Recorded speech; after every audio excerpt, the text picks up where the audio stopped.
उत्तर प्रदेश के एक छोटे से कस्बे सीतापुर में दो मासूम बच्चे रहते थे, आरव और उसकी छोटी बहन गुड़िया। दोनों एक दूसरे के बिना अधूरे थे। माँ बाप मजदूरी करते थे, मगर एक सड़क हादसे में उनकी मृत्यु हो गई। बच्चे छोटे थे और किस्मत ने भी जैसे उनसे मुंह मोड़ लिया था। हादसे के बाद भीड़ में दोनों बच्चे रोते रोते खो गए। आरव को एक सामाजिक संस्था अपने साथ ले गई और गुड़िया को एक दंपत्ति अपने घर गोद ले गया। आरव दिन रात एक ही सवाल करता था, मेरी बहन कहाँ है? लेकिन किसी के पास जवाब नहीं था।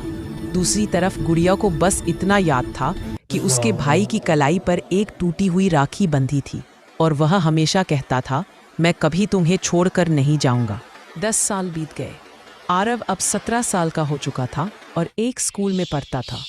वह हर राखी को चुपचाप अपनी कलाई पर एक खाली धागा बांध लेता, मानो अपने दिल को ढांढस बंधाना चाहता हो। गुड़िया, जिसका नया नाम रिया था, अब 15 साल की थी। उसके दत्तक माता पिता उसे बहुत प्यार करते थे, लेकिन उसके मन के किसी कोने में एक अधूरा हिस्सा हमेशा जागता रहता, उसका भाई। एक दिन शहर में एक संस्कृति मेला लगा। आरव अपनी स्कूल टीम के साथ मेले में आया। दूसरी तरफ रिया अपने स्कूल के डांस कार्यक्रम में भाग लेने आई थी। कार्यक्रम शुरू हुआ।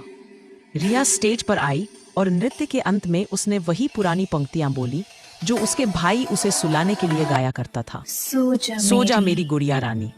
आरव की सांस अटक गई। वह आवाज, वह लहजा, वह शब्द सब उसके दिल में तड़प बनकर उठे। कार्यक्रम खत्म होने पर आरव ने हिम्मत जुटाई और रिया के पास गया। ये लाइनें तुम्हें किसने सिखाई? उसने कांपते हुए पूछा। रिया चौंकी। याद नहीं, बस बचपन की धुंधली यादें हैं, किसी ने गाया था शायद। आरव के हाथ पर नजर गई तो वह ठिठक गई। कलाई में अभी भी वही टूटी हुई राखी बंधी थी। उसकी आंखें भर आईं। भैया? आरव की आंखों से आंसू फूट पड़े। गुड़िया, मेरी गुड़िया।